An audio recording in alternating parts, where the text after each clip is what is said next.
From the EPR Creation Studio, this is Unconquered with Doc Staples. I'm Doc Staples. As always, this podcast brought to you by EPR Creations, bringing you the best of internet marketing and affordable web development for a good price. That's affordable. It is affordable, guys. And also by Louis Marquez of Momentum Realty in Jacksonville, Florida, by Shenandoah Newsma of shenrealestate.com in the Research Triangle of North Carolina, and by Garage Makeovers, the #1 garage remodeling company in South Florida.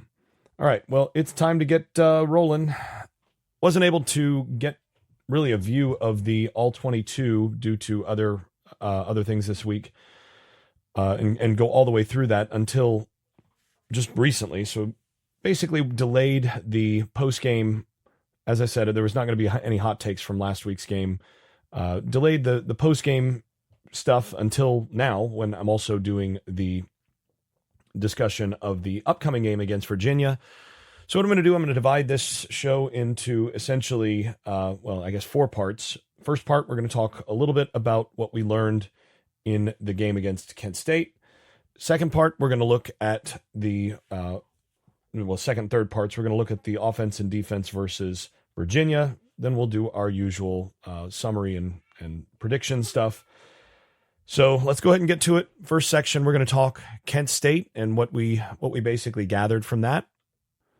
Now, the first thing is obviously that they played 40 players on offense, and looking at the participation chart, the defense played, 42 guys. So they played 82 players, which the good thing about that is that you're getting a lot of opportunity for guys that ordinarily don't play that much or don't get chances to show themselves or to see themselves on film and see how they're doing to get time. And, at this point, you look at somebody like Jonathan Daniels, you're looking at a redshirt freshman. He's played 66 snaps the last 2 weeks as your backup right tackle. That's a big deal. So the other thing, though, is that you're getting a chance to see what you have in some of those players.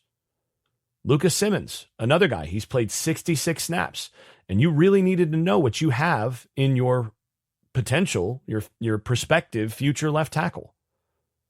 Sandman Thompson, 66 snaps the last 2 weeks, and you've got a sense of what you have there. And here's the thing, those guys have actually played pretty well.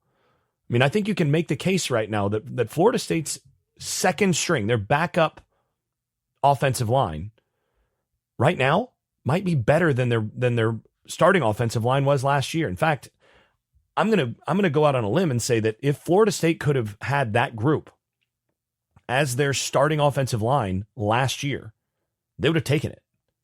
That's how far things have flipped since last year. Is that Florida State's backup offensive line, I think, is better than their starting offensive line was last year, especially once some injuries set in. And those guys are young. They all have a chance to get better. So that's the first thing that stands out to me. You got a chance to take a look at those guys, to see where they're at, and give them some further experience with the lights on, obviously against an overmatched opponent, and how they do when they play against better teams with better players who can physically, get after them. That's a different thing. But all in all, that's very solid. Now, obviously set a bunch of records in terms of running the ball, most points scored over a two-game stretch now. I think it's the second most in a 2-game stretch over school history. I can't remember if it's first or second, but it's up there. Just absurd execution on the offensive side compared to the norm. But against those teams, that's what you expect. That's what a good team does against that kind of team. But that's the key, is that this is now, I think you can confirm, this is a really, really good football team. How good? We're going to find out this week. We're going to find out this week and next week really what the ceiling of this team is. We're going to know after Virginia and Miami of Florida whether or not this team is, a playoff or beyond type team, or whether this is just a nice turnaround from last year building towards the future. But you start looking down the list and you say, things look really good. So I could just wax poetic about how good things look. But there are a few things that I think have showed up that they need, that are concern raising. Number one, obviously Tommy Castellanos got rolled up on, and that was a play where, to be totally honest, the two offensive guards in the game on that play, that being Richie Leonard and Adrian Medley, really didn't distinguish themselves with their effort on that play. And that's, I thought there was a little bit of a let up there.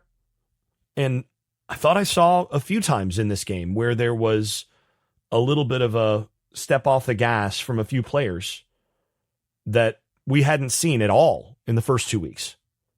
That play was one of them, but there were a few of those, and on both sides of the ball.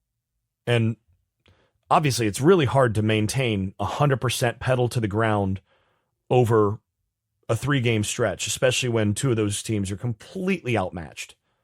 But you still take note of it.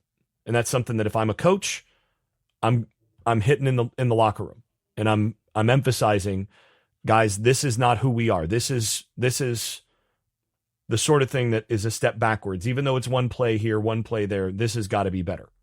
So I'm focusing on that. The fact that Tommy Castellanos got his ankle rolled up on is concerning, partly because one of the reasons that he is so effective is his ability as a runner and his ability to threaten defenses by, taking off on people. If he's a little dinged up, and he is listed as probable, so it is something to monitor for this week's game against Virginia. You don't want him going down at this stage of the season, at any point during the season, but you don't want him getting dinged up. The difference between his effectiveness before he got dinged up and after last year for Boston College was enormous. So, that's something to keep an eye on, and it is a concern.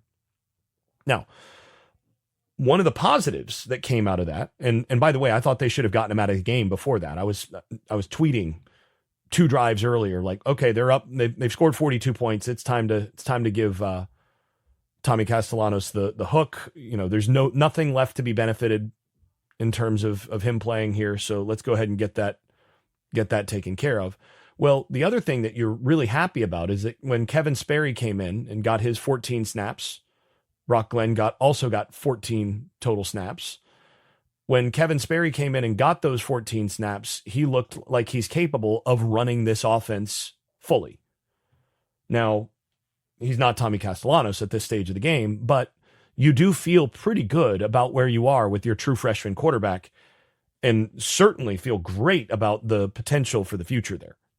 I mean, he looks like he's been a hit in terms of recruiting, and looks like a guy that, if worst comes to worst, you need him, he's a guy you can probably beat most of the teams on your schedule with. So those are all positives. Of course, coming out of some negatives. Now, on the defensive side, my concern is that, first of all, there were some run lanes here and there that emerged that were not there the game prior. Now, some of that is you're playing a slightly better opponent in Kent State, and you've got some Division I talent on that team.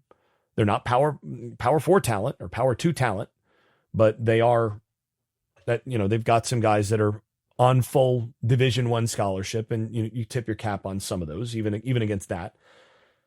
But the bigger concern is that I still saw some plays to be made in the passing game. And, obviously the long one, that was a nice little trick play. It was a stalk and go on what looked like it was a quarterback run play. Quarterback tucks the ball and all that. They took advantage of an aggressive safety there. I understand that. Like, I'm not talking about that. I'm talking about about just in general on some of the crossers, the shallow type stuff, the mesh, a number of places where there were opportunities to be had by a better team, where there are still plays to be made in the passing game. And really, I think that's the real concern for this this team, is if they run into a red hot quarterback and that quarterback has some weapons, this defense still is capable of giving up, I think, a decent number of points. I think this defense could have a really bad game in him against the right quarterback or against the wrong quarterback.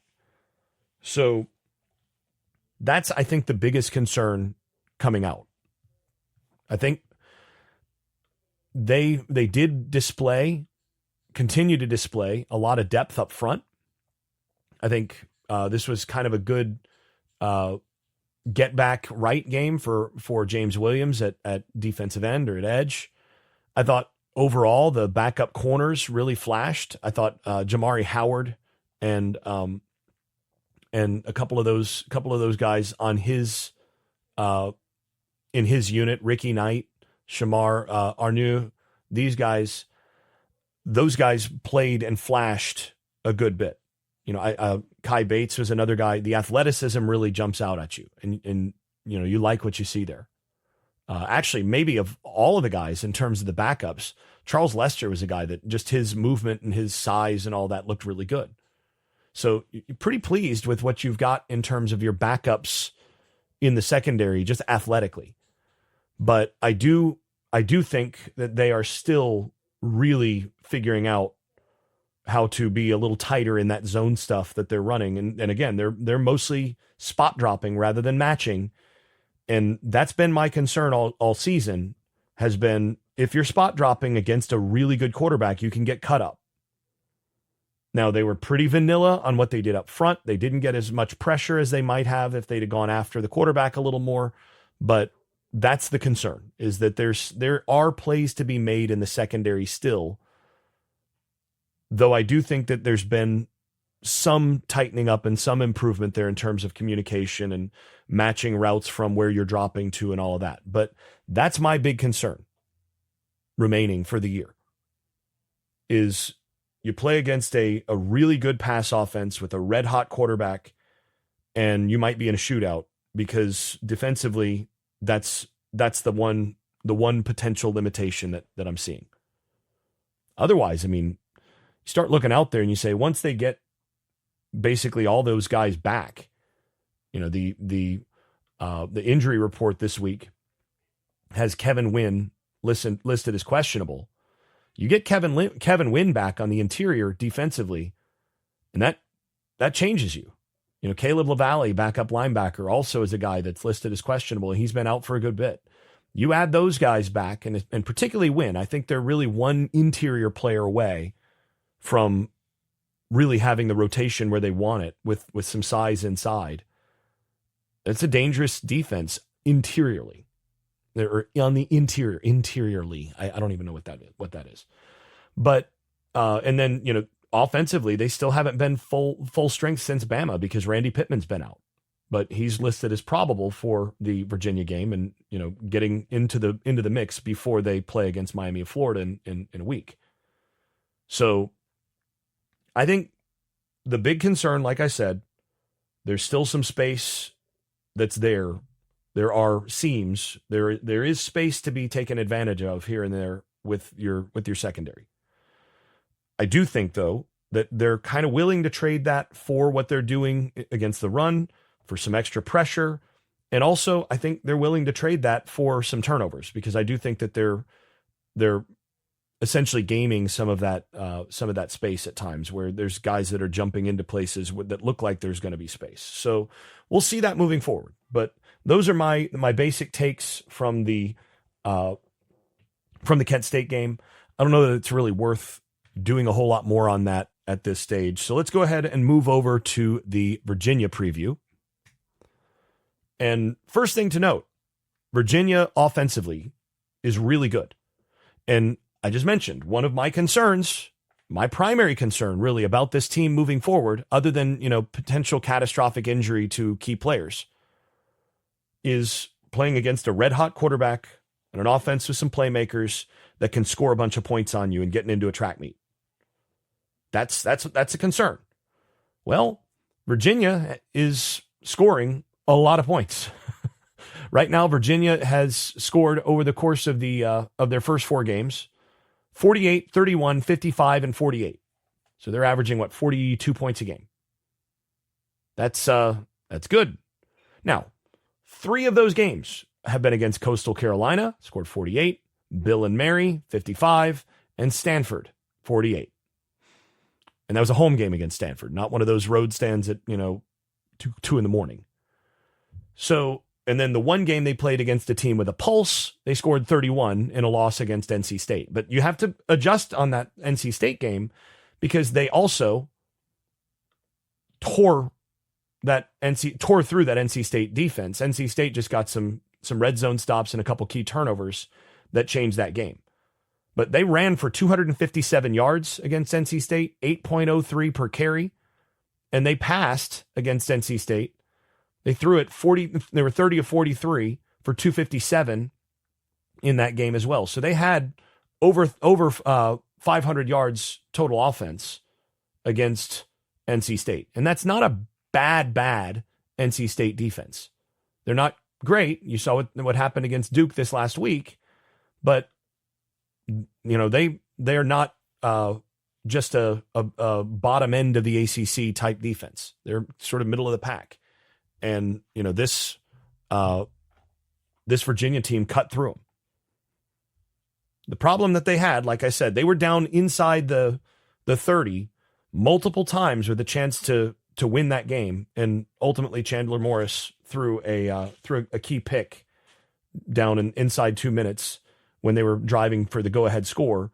And, it was an outside linebacker running with the running back on a wheel. And, he took a shot on it and made a bad decision, and the backer made a catch that a lot of those backers don't make. So, that was a close game. They probably should have beaten NC State based on how those two teams played overall, but they didn't. But the key there is, you look at what they did offensively. This is a dangerous football team. I mean, averaged 6.85 yards per play against NC State, and they're averaging over 7 per attempt per play on the year. So, the straw that stirs the drink is Chandler Morris, the son of the Chad Morris, former offensive coordinator for Clemson when Clemson was really advancing. He's the guy that kind of got that Clemson offense moving in the direction that they did and really changed that program. And Morris, coach's son, guy that understands football, and he processes really quickly, gets the ball out quickly. He's pretty accurate. He's not actually super accurate, but he can drive the ball into space and is a bit of a gunslinger. There's actually a little Baker Mayfield in him. When I watch him, there's a sort of Baker Mayfield quality to him. He's not as good as Baker Mayfield was in terms of being able to make big time throws and all that. But he's sort of that kind of smaller package, got some thickness to him, a threat to run the football in both designed runs and especially, on the move, and can really throw the football on the run, going left or right, will push the ball down the field, has the arm strength to do so, and, climbs the pocket with some good feel. Like I said, there's some Baker Mayfield to him just in the sense of the kind of quarterback, the kind of player he is. And what they've done is they paired him with a scheme that really fits what he does. They're effectively running an air raid type offense there with a little bit more of a power run component to it, which has become one of the more prolific ways to run an offense in college football. But this is not the Clemson offense that Tony Elliott ran. It's not the offense that Tony Elliott ran at Clemson. Now, the running game is very similar, which actually makes the running game sort of a cousin to Gus Malzahn's offense. Remember, the Chad Morris coached with Gus Malzahn. Their offenses are very similar. They're kind of one is a fork off the other. And what they're doing in terms of the pass game is true air raid stuff. I mean, if you're gonna talk about what air raid is, it's running very few packages or very few concepts from a variety of different looks, and they run more formational variation than your true, Mike Leach, Hal Mummy style air raid. But basically they're taking your few air raid concepts and they're running those like 85% of the time. They are running a ton of mesh, which is where you're getting two shallow crosses that go across each other, and you usually have some sort of dig behind it or a hank route, like an over the ball route at about 10 yards behind that. And then you can pair that with some various things that are happening outside that. But you've got the mesh, The mesh concept, you've got four verts. They run a ton of four verts and its variations. And then Y cross, which is just a crossing route from your slot receiver, a deeper crossing route. And then you often will have a post behind that, or you'll have a go, or you've got a dig. There's a variety of things that you can do. They tend to go Y cross with a dig to the outside receiver behind it. But they do a lot of that. And the thing about Morris is he will throw over the middle a lot. There are a lot of pass offenses in college football really don't ask their quarterbacks to throw a bunch over the middle because it requires that your quarterback read the field well. Your quarterback has to process quickly if he's going to deal with all the stuff on the inside. So a lot of offenses in college football really, they throw 3/4 of what they're going to throw outside the numbers, basically, definitely outside the hashes. And they don't do very much on the interior of the field. Chandler Morris will definitely go after you right up the seams, right up the middle of the field. He does a lot of his damage there. And, again, is a good processor and gets the ball out with some accuracy to those areas. And that makes him dangerous because that's exactly where Florida State's defense has allowed space so far this season. So that's a bit of a concern. Just to put it in perspective, Morris has done a lot of damage between the numbers. So in his between the number passing this season, from 0 to 10 yards, he's 23 of 30 for 177 yards, 1 touchdown, and a 101.7 NFL passer rating. Between the numbers on the 10 to 20 yard space, that's where he's done the majority of his real damage. He's 14 of 21 for 277, 1 touchdown, no picks, 125.6 NFL passer rating. And then between the numbers on the deep post area, 20 plus yards down the field, 2 of 3 for 123 yards, 1 touchdown, no picks, 149.3 NFL passer rating. So he is well over 100 in terms of passer rating when he's throwing toward the middle of the field. If you make him throw left, he's not quite as efficient.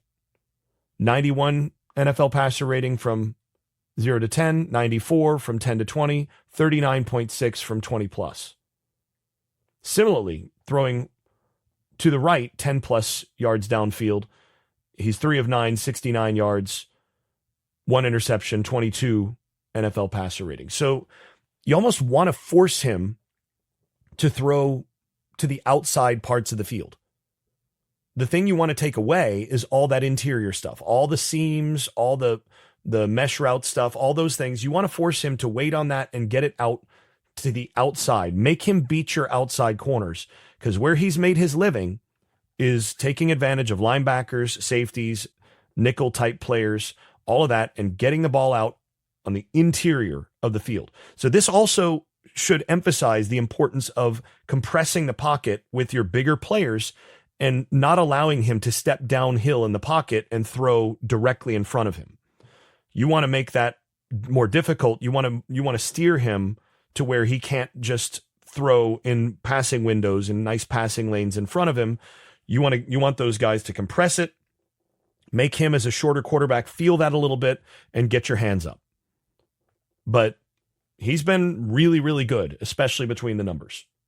And like I said, that's been something that Florida State has given up on the season a little bit. And to me, that's, like I said, that's where the danger lies. Now, the good thing is, from Florida State's perspective, the good thing is that I don't think he has a special player out there at wide receiver, somebody that is a real game breaker. You're not playing against Alabama's wide receivers with Jeremy Bernard and those guys. You've got some guys that can make plays. Trell Harris, senior receiver. They've got their top 3 receivers are all seniors. All of them are, pretty good players. All of them are solid. Edrine is another guy. He's 6'3", 221, guy from Florida, actually, from Fort Lauderdale. Solid player, but he's unlikely to be a guy that just takes off and creates a 70-yard play against you. So to me, this is a team that you get up in their face and you force them to beat your corners and to win over the top on some things against some one-on-ones there. And you play some robber, you do some things to try to take away the middle of the field where Morris has had his most success. That's the sort of thing you do. And you try to mix up the looks on the inside of the on the in between the numbers stuff. Force him to have to process. He's a very quick processor, but force him to have to deal with changes to his picture after the ball's snapped as much as possible, and especially between the numbers.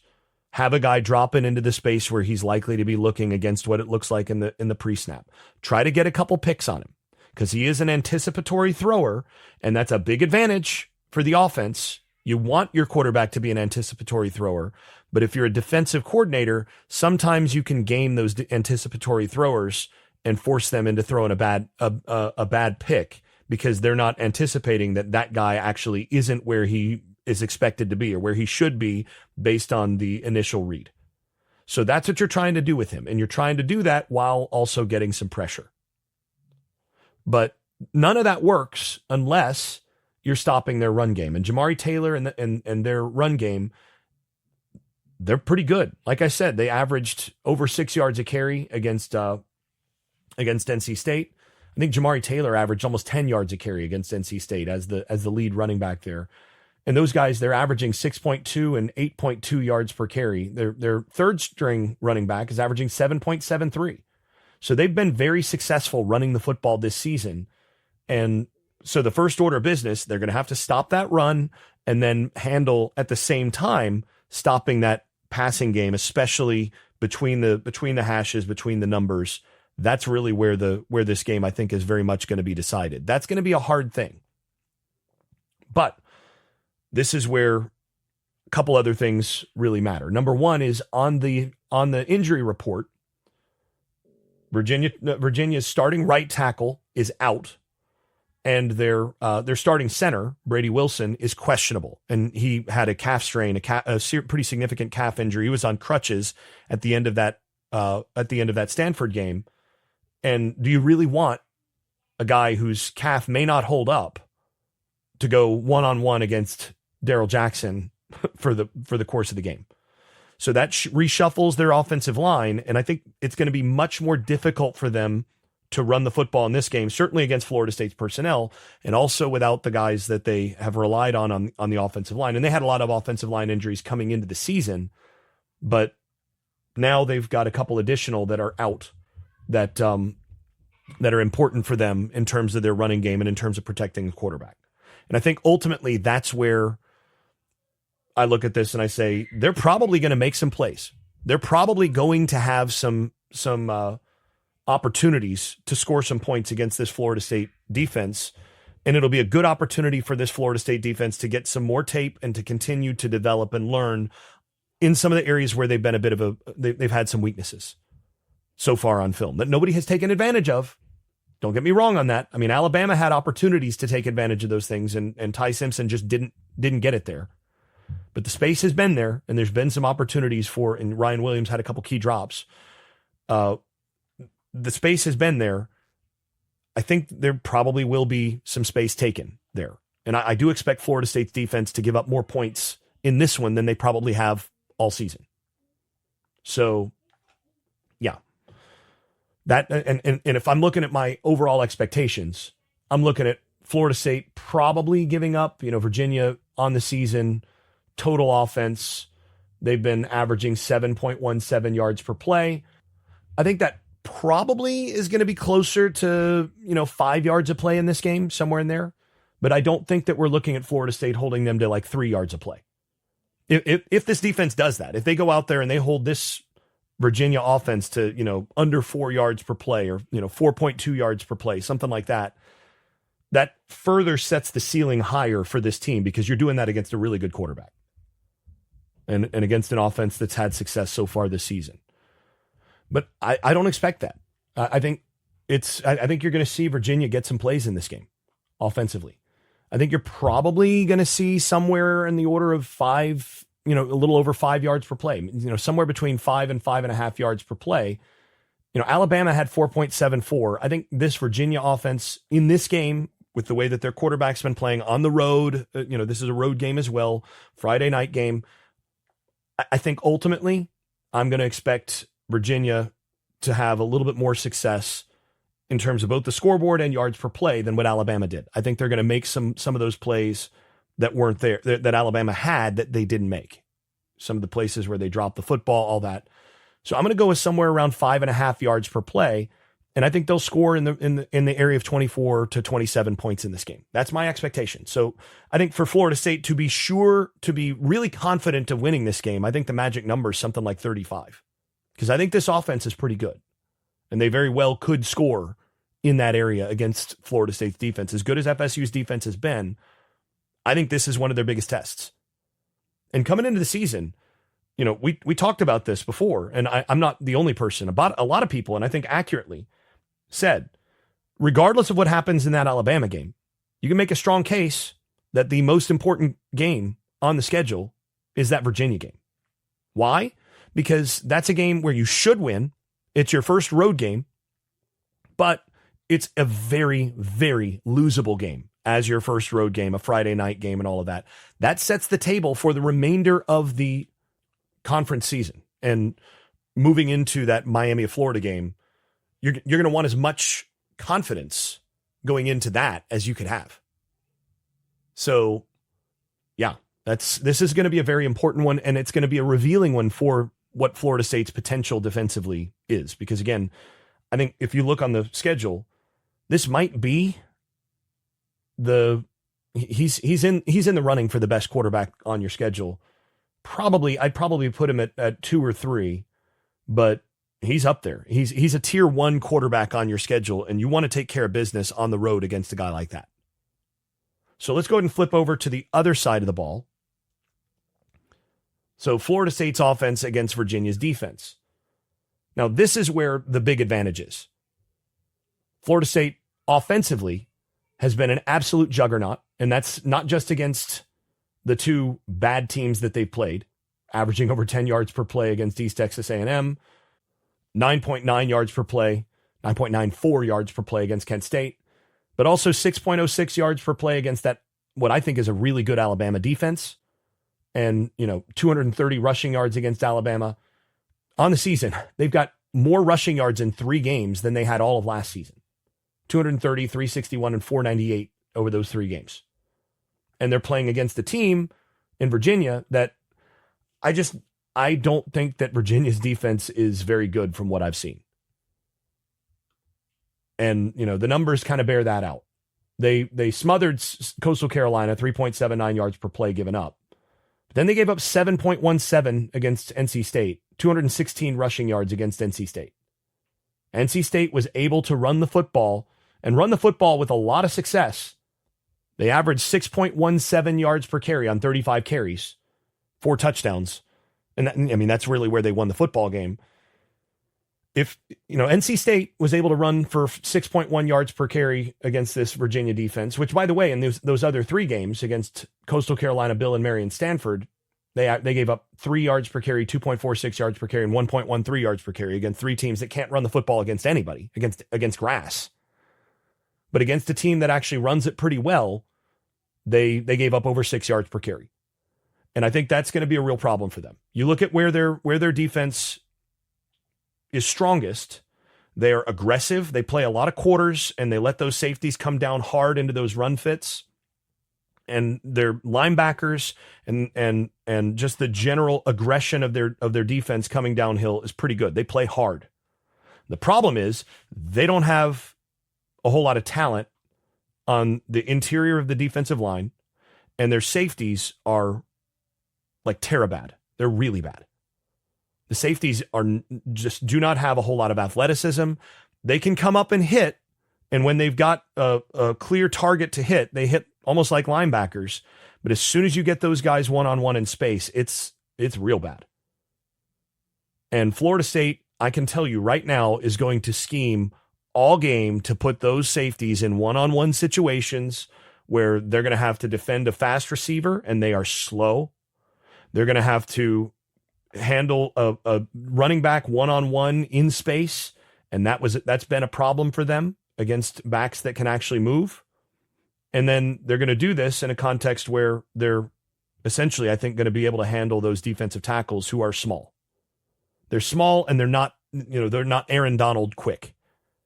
So to me, this is a game where the only chance Virginia is going to have in this game is to essentially sell out to stop the run. So they're going to play. They'll play some quarters looks, and then they'll rotate down and put that extra safety in the box and so on. But they're going to have to sell out to stop the run in this game, or Florida State is going to run for 8-9 yards a carry, because they do have some ability to push this team around on the interior, I think. So they're going to commit that extra guy, sometimes 2 guys to the box. The problem is that what we saw against NC State, again, going back to the one team that they've played with a pulse, NC State then, as a result of, as they started to come downhill and try to take away that run once NC State had success there, NC State's CJ Bailey ended up having a really good game against them, went 16 of 23 for 200 yards, 8.7 per attempt with a touchdown. And if you go back and you watch that, NC State wide receivers were running free all game. And I mean, it was pitch and catch on the outside when they wanted to throw, hitches, those sorts of things, stick routes, those sorts of things. Virginia gave up that space with the outside corners. But the bigger issue is they were able to just run right by those safeties, especially in quarters looks. That alert post against quarters was wide open, and you're going to get a guy like Danzy or Squirrel White or Robinson, Deuce Robinson. Those guys could have a field day in this game. And the real question for Florida State is, how much do you really lean into the passing game in this game as Virginia sells out to stop the run?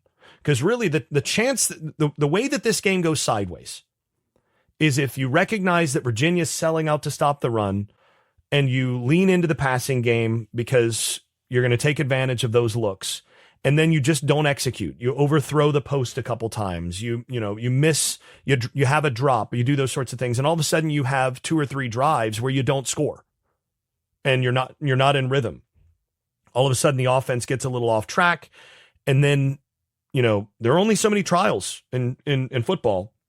You're only going to get the ball, 12, 14 drives. Both of these teams are going to go pretty fast. So there's going to be more drives most likely, but you're only going to get the ball so many times. And all of a sudden you've got, 4 or 5 drives where, because you're trying to throw it and maybe you don't execute as well on the throwing, suddenly you don't get things done.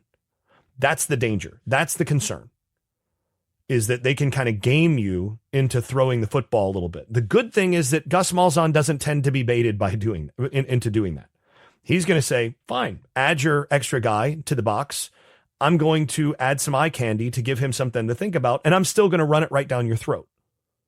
And they're going to stick with the run, and then they're going to throw when they want to. And they're going to take some shots, but they're going to take them on leverage and do all that. That's one of the things that makes Gus's offense so difficult, is that with a lot of these guys who have a lot of RPOs and run heavy type calls, you can kind of game them into throwing the ball more and trying to beat you left-handed. And before too long, you've got an edge. You're up on the scoreboard, and they haven't really gotten off track or gotten on track. They're off track. And that's the problem. I don't see that happening in this game, but that's really where this game would go sideways, is essentially committing that extra player to the run. Florida State just doesn't quite run it as well with the extra player or 2 coming downhill. And then when they try to counter, they throw an interception. Bad stuff happens in the passing game. What I think is more likely is that Florida State more than replicates the success running the football that NC State had, and that you see something comparable from Tommy Castellanos to what you saw from CJ Bailey from NC State, throwing for over 200 yards, being very efficient, being able to get the ball over top a couple times, and basically having some really big plays in the passing game as, Florida State's faster wide receivers essentially run wild downfield against guys that just can't run. So on the defensive side, I think Florida State has their work cut out for them in this game. On the offensive side, this is really just the epitome of this is about us and about our base stuff and doing what we do well and not about them. It's one of those games because you look across and you say, they shouldn't be able to stop you most of the time. You should be able to score touchdowns on this team. And it's really, really important on the road, Friday night game. It's really, really important that they're able to establish that physical dominance early, get off to a good start running the football. And if they do have some early success running the football, I see this game kind of getting out of hand in terms of Florida State's offense, just basically being able to keep a step ahead or two ahead of what Virginia's got available to them on defense. And that's when, things spiral in the wrong direction for a defensive coordinator against a Malzahn offense. That's what I expect to see. It's not a guarantee because they will, like I said, they're going to sell out to stop the run. But I think this is where you see the big offensive line and the running backs and Castellanos early in the game do what they've done in each of the games that they've played so far and have some success essentially establishing that run. So yeah, that's where we stand there. I think in terms of what I expect. So now we can kind of get into the prediction side of the show. On the offensive side, I expect Florida State to be able to sort of have their way with what Virginia does defensively, because I just don't think Virginia has the personnel. I think they're well coached. I think they play hard. But I think in terms of the matchups, Florida State's defense is a really, really bad matchup for what Virginia wants to face. A team where the quarterback, the throws that he throws best are some of those deep posts, some of those seams and things right where their weaknesses are in terms of the slow safeties and some of those things. And then the inability to stop the run with your front four because you're just small. You're just not that big and don't have the athletes on the interior, so that you have to commit those safeties to the run and play a lot more single coverage and all of that in this game. That's going to be a problem. So I expect Florida State's offense to wind up having more success than what they had against Alabama, less than they've had in the last 2 weeks. But I think we're looking at somewhere around 8 yards of play in this game and probably somewhere in the order of 45 points. I think they're going to score some points. I think this is a game that probably does eventually get out of hand by, somewhere in the third quarter. And I think they go in. I think this is one where they kind of seize the control fairly early, probably a couple early scores from each team. But I think as the second quarter goes on, you're going to see this Florida State team start to impose its will in terms of the physicality and all of that. There are going to be some plays that they'll give up likely in the passing game, but I don't think they're going to give up what Virginia's had in the run game. And I think you're going to start to see that physicality start to impose itself. And, somewhere around the halftime, you're going to wind up seeing Florida State up something like 27-14 or something like that, 27-17. And then in the second half, I think that's when you start to see the sort of crock potting happen as the more physical, deeper team just sort of runs away with it on the road on a Friday night in Virginia, where I think the better team ends up just walking away. So I'm going to go with Florida State 45. I'd put the win expectancy here somewhere around 85%. That means you do have a real possibility of an upset here. You cannot play with your food if you're Florida State here. You've got to go in and impose your will. But I think this is that kind of team. I think this is, on another podcast, on the Inside Carolina podcast I was on a while back, I was talking about how there's a difference between players who want to win and players who want to dominate. Those are different mentalities. There are guys who play to win, and there are guys who play to dominate. Those guys who play to dominate, it's not satisfying enough to win. They want you to feel it. They want to push your face down in there, and they want you to have to tap out. They want, and when you tap, and they're going to wait a little bit after you've tapped out, just so that you know that they could end you if they want. It's that. And I think this team, this Florida State team, this isn't a bunch of guys that want to win. This is a bunch of guys that want to crush your soul. These are guys that want to dominate. And I think you'll start to see more of that again on the road against Virginia in the early going. I do think, like I said, you're going to see Virginia get some points on the board, but I don't think it's enough. I think Florida State's offense ultimately runs away with this one. 45 points or more. I wouldn't be surprised to see them score more on this Virginia defense, but I'm going to say 45-24 Florida State in this game. We'll wrap there. This has been Unconquered with Doc Staples. I'm your host, Doc Staples. Thanks for listening. If you've been enjoying this podcast, please leave a 5-star rating over at Apple Podcasts and wherever else you listen to podcasts. Post and repost episodes on social media and tell a friend. And if you haven't left a review in a while, do it again. It really does help the visibility of the podcast. Before we go, I'd also like to thank my advertising partners once more. That's EPR Creations, Luis Marquez of Momentum Realty in Jacksonville, Florida, Shenandoah Real Estate in the Research Triangle of North Carolina, Garage Makeovers, the #1 garage remodeling company in South Florida, and Justin Galloway of Benchmark Mortgage, serving Florida, Tennessee, and Kentucky. You can also stop by the Unconquered Shop at unconqueredpodcast.com, where you can buy stickers, pins, magnets, t-shirts, and other swag. I am especially grateful for those of you at the Dynasty level. That is Brian Leininger, Dave Blair, Jack Horton, Jonathan Kennedy, Lee Caswell, Travis Smith, and Tyler Kashishki. You all are far more generous than I deserve. Thanks to you all. This has been Unconquered with Doc Staples. I'm your host, Jason Staples. Thanks for listening, and thanks for your support. I made this.